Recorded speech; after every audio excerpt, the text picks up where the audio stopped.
Hi, my name is Deborah Hearst, and I am the artistic director of Guest House Theater. And this is Wednesday Friends Day. We do a little thing every Wednesday and Saturday at 11. And I thought I'd do something a little bit different this time. I wanted to have a conversation with an old friend.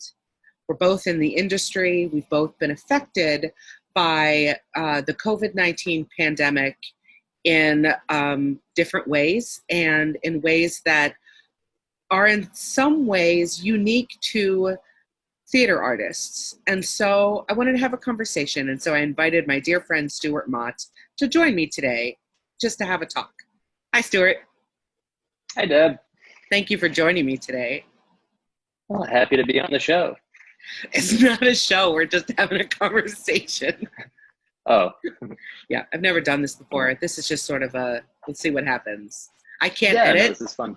I can't edit, so we'll see how this goes.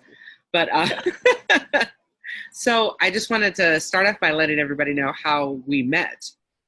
Mm-hmm. We met 9 years ago, I believe. I believe it was in around January of 2011. I think so. Yes, when we were in right. a play. Yeah, we were in a play at UW-Madison called The Elephant's Graveyard. Do you remember? Oh, you remember course. being like, oh my God, that Deborah Hearst, I just want to be her best friend. I have to be her friend, right? I remember you saying that's what you thought, right? That was my main takeaway from that show.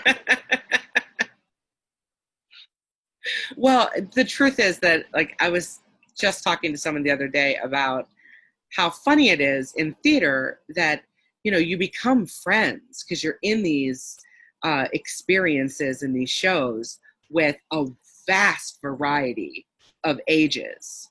Yes. And experiences, and it can be really funny and also just a little bit awkward sometimes when, like, your best friend is like 14 for like 6 weeks or something like that, right? And you're stuck in a dressing room together. And right. You're like, is this weird or what's going on?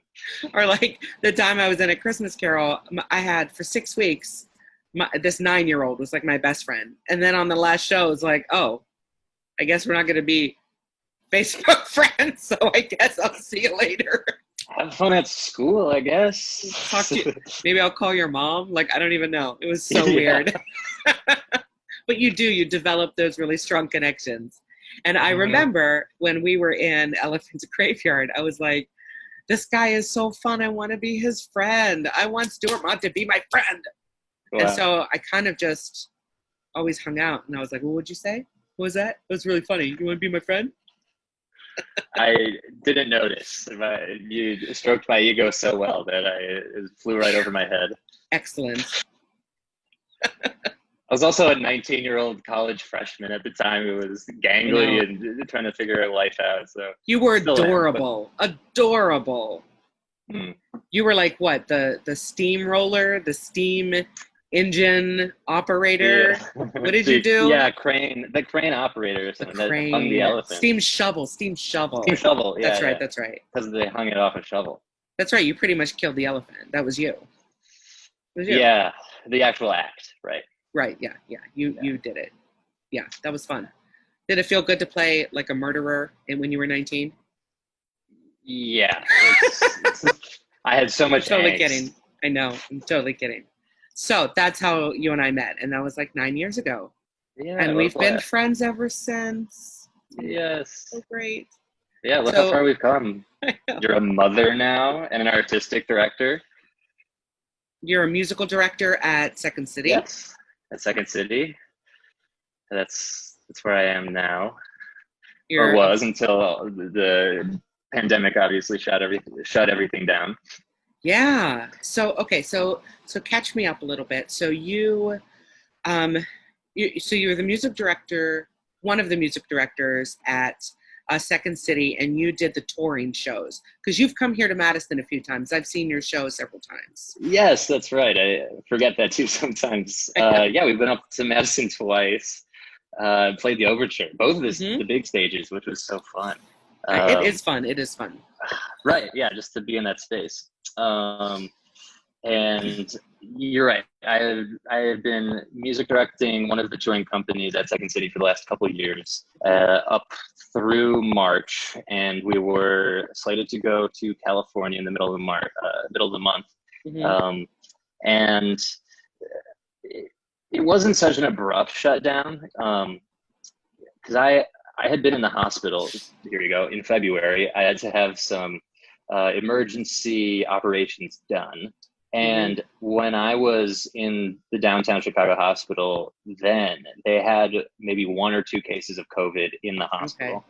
And so in February, it didn't seem, like much of a concern. Right. We didn't know. Right. And so by March, I had gotten out of the hospital, recovered somewhat, gone back to doing shows on the road, and suddenly we are being asked if we're comfortable going, given the circumstances. There's concerns about getting trapped out in a different state, California or wherever, obviously. So it just wound up getting canceled altogether. All the venues canceled and closed, and everything kind of kept getting bumped back. We were shut down for 2 weeks at a time and hoping to reopen, but it just continued to get longer and longer, and now here we are. And so you didn't spend that whole time though in Chicago, did you? Or did you? No, so I had, after my surgery, I'd gone back home to my family's home in Wisconsin, in Wauwatosa, Wisconsin, just outside of Milwaukee. And I had been there for a week or so to recover. Right. They brought me back so I could go back to work. And as soon as the theater was closed, I said, to heck with taking care of myself anymore. I'm going to go back home and you had major surgery. I mean, to be fair, right? You're not like, oh, I don't want to do dishes. You're like, I need help getting up or whatever it was. Right? Yeah, right. Yeah, that was the right thing to do. Yeah, well, I was, my first show back, we were out in DeKalb, Illinois, and it was a beautiful old theater, and I was just sitting up there in the stage lights, sweating so profusely because my body wasn't used to just being in that environment, and kind of thinking like, of the 400 or 500 people here, no one really knows what I'm going through, but that doesn't really give an excuse or make an excuse for a poor performance. But I loved that. It was so much fun to kind of have a weird secret. That you were being tormented by your own body. That was a weird secret. I had some challenges in the performance, yeah. Yeah. Right, yeah. Yeah. And so you went back home after everything sort of shut down, and you were there for how long? Yeah, I was up in Wisconsin for a couple of months. Yeah. And thought I would be coming back once things opened back up, and was just prepared to wait until they continued not to. And things, now that we're in different phases of reopening, and now different phases of reclosing, things had kind of been materializing here in Chicago amidst all these theaters closing. So it's also, the flip side is there's these institutions that won't be around once things presumably come back to normal. So there's, who knows, but I just wanted to get back to kind of the life I had just up and dropped and walked away from in March, and all those creative projects and kind of creative momentum even, or just things that were lined up down the road suddenly disappeared. So now I think it's trying to fill that void with something different, obviously. Well, momentum is it's a funny thing that you say momentum, because it does feel like, for me at least, I had all this momentum going in general with so many things that I was working on, and whether it was professional growth or personal growth or artistic growth, we had these plans and we were moving forward and things were happening, and then it all shut down and Right. it's gone. I mean, I can't believe your luck with Guest House Theater. Oh yeah, we had our launch party on March 7th, and then on March 13th, everything shut down. But it's comical, Yeah. But I mean, it's hard. That was hard. But the community is still here, and we're still here, and we're, looking ahead in 2021 and anything that we can do to stay connected to people now. It's one of the reasons why I wanted to do this, because, as a theater artist, collaboration is essential, and being in the same room with somebody and having that artistic sort of feed off of each other is sort of gone right now. And so one way to kind of combat the stagnation that comes with that is to reach out to those people who I have relationships with and may also feel that stagnation, and to say, hey, we're both still here, right? We're both still doing this. We're not alone. We're not, we don't have to feel this way by ourselves, in a sense. Like, that makes a big difference to me as an artist and as a person. Right. We're all going through these weird, uncertain times together. We keep getting these delays sort of pushed back together, and it is oddly unifying in that way, and the chance to talk to friends and family. I've been doing a lot more calls with family just to talk, even, and that's, like you said, that is one of the best things about theater, is interacting with folks in the room. And obviously you do lose quite a bit with the Skype Zoom calls, right? But it's better than nothing, right? Well, and this pandemic, the way that it's affecting our industry is something that I've never seen in my lifetime. I mean, the entire industry has stopped, right? I mean, you cannot have a live gathering of people in a safe way right now. Like, you just can't do that. And that's what it's all about for me, is the connection and the collaboration of being in the same room. And so my art form is at a standstill right now. And, I can't imagine how it would have felt to go home and be stuck at home for 2 months. Not that it isn't probably wonderful to have central air and to have your family with you instead of being isolated in an apartment by yourself. But artistically speaking, like, how did that affect you mentally, and like where you were, headspace and creativity space? Like, how did that affect you to be back home? It does feel kind of like a regression of sorts, or just sort of, has plucked me out of my community here. Right. There was a lot of really great benefits to doing that, obviously. Of course, and it was the right thing to do. Yeah. Right, but I almost felt then as I do now, which is like, I don't really have any answers. I don't know what's next or when next will be. It's just that back then I thought that maybe it'll be done in 2 months, or June we'll be able to go back to work, and it was hopeful. And that just slowly turned into more realization and resolute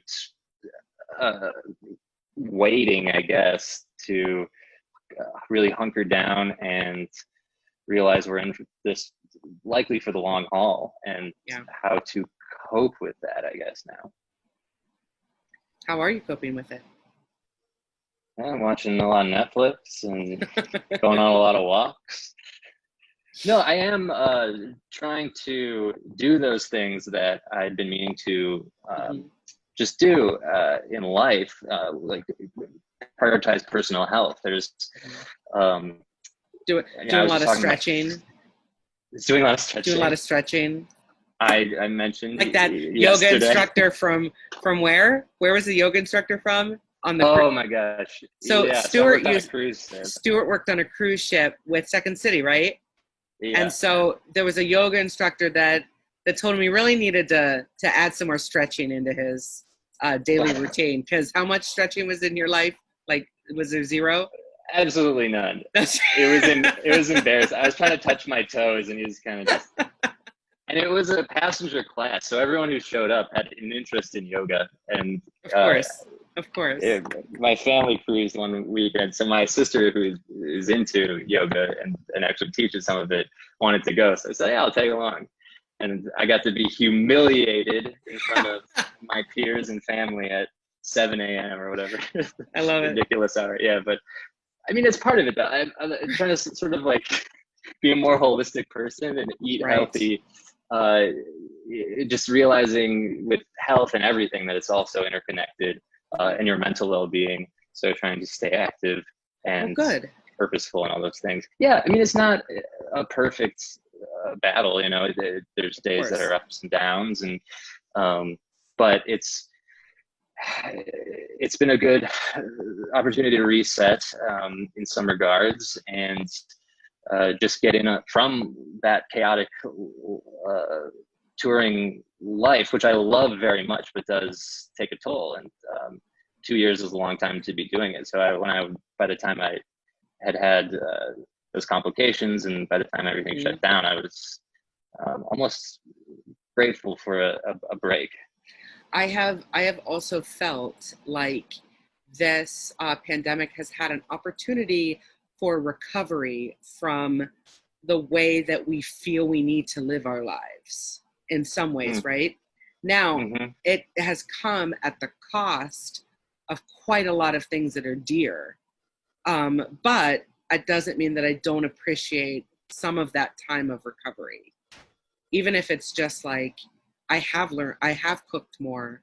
I have spent so much time with my daughter. You know, I've a lot of time with my daughter. Yeah.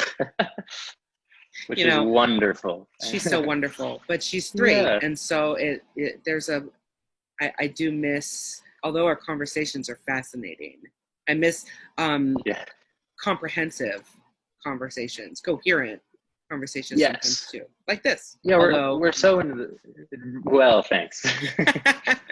This will be our last conversation. Thank you. Oh, never. You'll never get rid of me. Yeah, no, I know. In a good way. In a loving way. I'm happy about that.